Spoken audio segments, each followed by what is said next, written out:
Yo, what's poppin', boys? Thank you for clicking on the video. Listen, in today's video, we're going to be reviewing this PowerA Spectra Infinity controller. I am going to go over the binds that I'm using, the settings that I'm using, and why I like it so much and why it's so good for the price point. But if you'd seriously please watch the full video through, it would help the channel out a ton. So I really appreciate you guys watching, and let's roll the intro.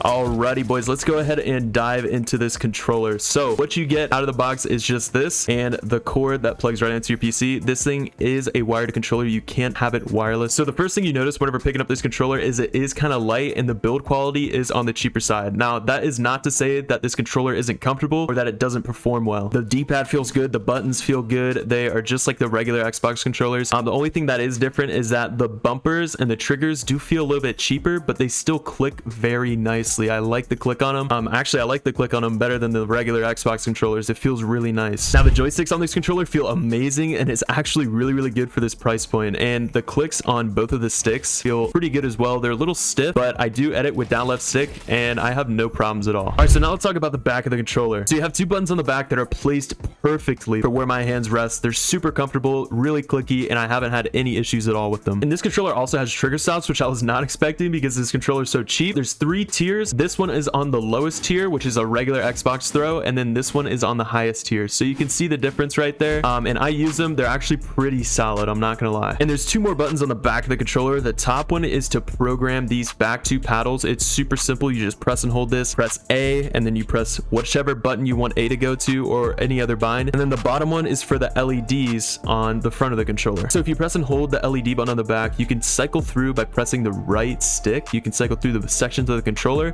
and let's say we wanted this green, we can hit green, yellow, red, pink, blue. You can type it twice for purple, and then lighter blue, darker blue, stuff like that. It's really cool. This is white. This is pretty cool. I'm gonna leave it like that, but yeah, it's really neat and it's a pretty cool function. So now that we got that out of the way, I'm gonna show you guys what settings and what binds I'm using for this controller. So we're gonna go ahead and start off with the sensitivity that I'm using for this controller. I am using my regular sense. It's what I use for my Fusion Pro as well. Nothing's changed here. This is what my settings are if you want to copy them, but this is the only thing that I changed for this controller. This controller has a higher natural dead zone, so lowering that in game will combat that, but I usually use a 12%, so lowering this down to 10 and made it feel exactly like my Fusion Pro 2. And if you guys were curious, this is my regular controller. This is what I usually use. This is the PowerA Fusion Pro 2. It has 4 paddles on the back instead of 2, so that's why my gameplay with only 2 buttons looks a little wonky, you know what I'm saying? So but this thing has trigger stops, it has all that. The only thing that's better is it's definitely a better build quality. These things last way longer, and the joysticks are definitely a little bit better as well. Now, moving on to the binds that I use for this controller. So everything stays the same in between both of the controllers that I use. Either it's 4 paddles or just 2. My right paddle is A, which is my build mode, and my left paddle is jump, which is B, and then down left stick is my edit, and LT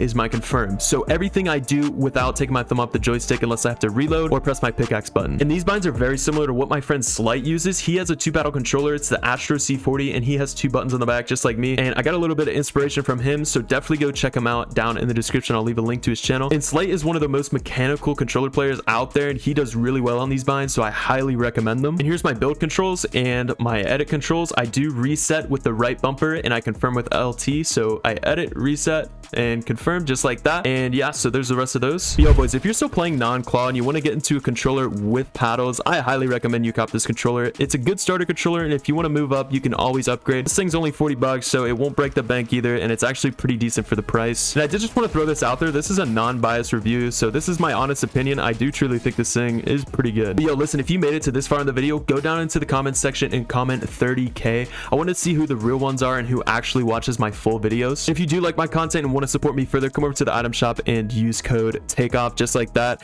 Hit accept, and it really does help out the channel a lot. And yo, I seriously appreciate you guys. Much love, yo. Peace.